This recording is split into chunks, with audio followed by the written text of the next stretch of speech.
Bienvenue sur Bibiche Ivoirienne. Aujourd'hui, on va parler des dernières nouvelles sur l'immigration. Donc, si ça vous intéresse, abonnez-vous, activez la cloche de notification et on y va pour la vidéo.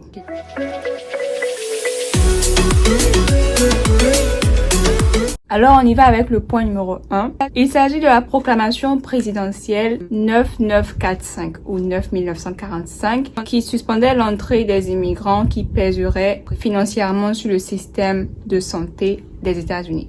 Donc, cette proclamation-là avait été signée par le président sortant. Donc, tout immigrant devait montrer que les 30 jours suivant son entrée aux États-Unis, cette personne-là aurait une assurance maladie ou cette personne-là devait montrer au consul, à l'ambassade américaine ou dans un consulat que cette personne-là aurait les moyens financiers de pouvoir se prendre en charge de façon médicale. Cette assurance maladie, comme on l'appelait couramment, a été annulée par le président Joe Biden.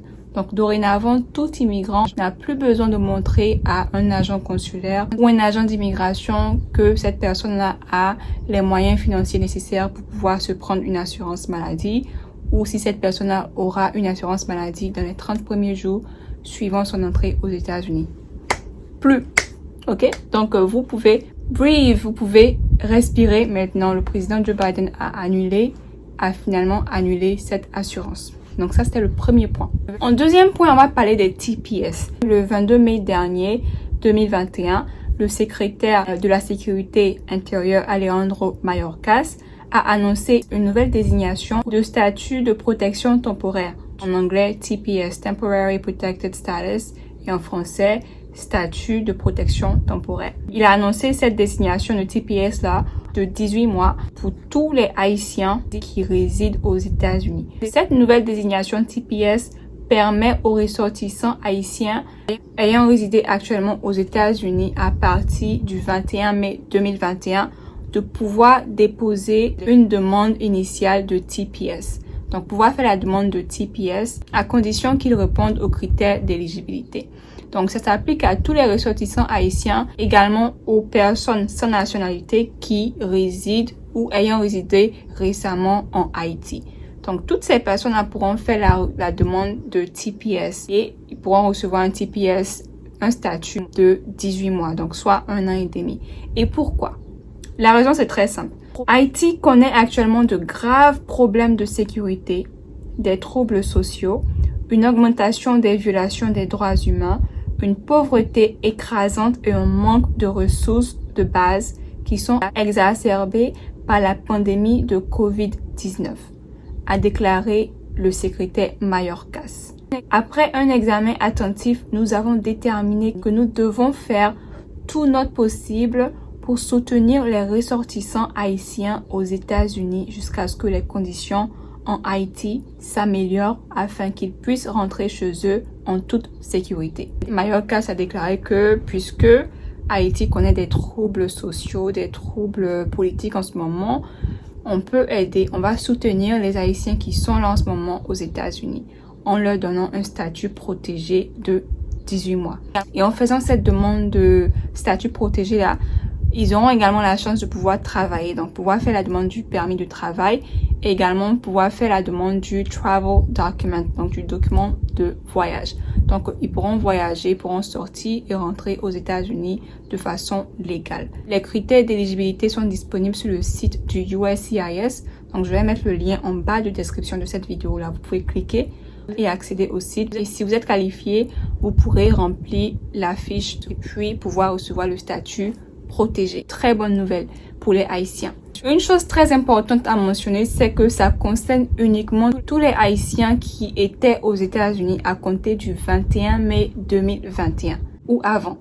Donc, si vous êtes un Haïtien et que vous êtes arrivé sur le territoire américain après le 21 mai 2021, vous n'êtes pas qualifié pour ce TPS. Vous ne pourrez pas faire la demande et vous ne pourrez pas recevoir le statut protégé. En troisième partie, on va parler du projet de loi. Le fameux projet de loi du président Joe Biden qui souhaite donner la nationalité à environ 11 millions de sans-papiers qui vivent aux États-Unis de façon illégale. Le projet de loi n'a pas encore été voté par les sénateurs. Et ce que le président Joe Biden peut faire pour que son projet de loi puisse être approuvé, il peut l'incorporer dans ce qu'on appelle le Budget Reconciliation Bill. En français, c'est ce qu'on appelle le rapprochement budgétaire. Donc, en fait, c'est une procédure parlementaire spéciale du Congrès des États-Unis. Et ça a été mis en place pour accélérer l'adoption de certaines lois budgétaires au Sénat des États-Unis. La procédure outrepasse les règles d'obstruction systématique au Sénat, qui pourrait autrement nécessiter une majorité qualifiée de 60 voix pour l'adoption par le Sénat. Et ça, vous le savez tous, hein, j'ai bien mentionné que pour que le projet de loi puisse être approuvé par les sénateurs, on a besoin de 60 votes. Donc, 50 votes de la part des démocrates, parce qu'on a déjà 50 démocrates, et 10 votes de la part des républicains, pour faire un total de 60 votes. On sait très bien que les républicains ne sont pas pour l'immigration, donc pour avoir un total de 60 votes, ça sera pas facile. Alors, il faut savoir que les projets de loi décrits comme des projets de loi de réconciliation peuvent être adoptés par le Sénat à la majorité simple. Ça veut tout simplement dire que c'est la majorité qui l'emporte. Donc, si le président Joe Biden décide d'incorporer son projet de loi dans le Budget Reconciliation Bill, on va envoyer cette facture-là au Sénat. Et les sénateurs voteront. Donc, la majorité l'emporte. Donc, ça veut tout simplement dire que si on a 10 républicains qui ont voté et on a 20 démocrates qui ont voté, c'est les 20 votes des démocrates qui vont emporter. Ce qui veut dire que le projet de loi sera approuvé et les 11 millions de sans-papiers pourront recevoir leur green card, pourront devenir résidents ou résidentes américains ou américaines. Et ce qui est très important à mentionner, c'est que pour cette année, il reste qu'un seul Budget Reconciliation. Donc, si le président Joe Biden veut vraiment que le projet de loi puisse être approuvé, il lui reste une dernière chance. C'est de l'incorporer dans le dernier Budget Reconciliation. À part ça, il sera obligé d'attendre l'année prochaine, 2022, pour les autres budgets qui seront mis à la table des sénateurs. Donc, en gros, c'est ce qui se passe pour le projet de loi du président Joe Biden. On reste à l'écoute. En quatrième et dernière position, là, c'est une bonne nouvelle pour toutes ces personnes-là qui devaient être déportées.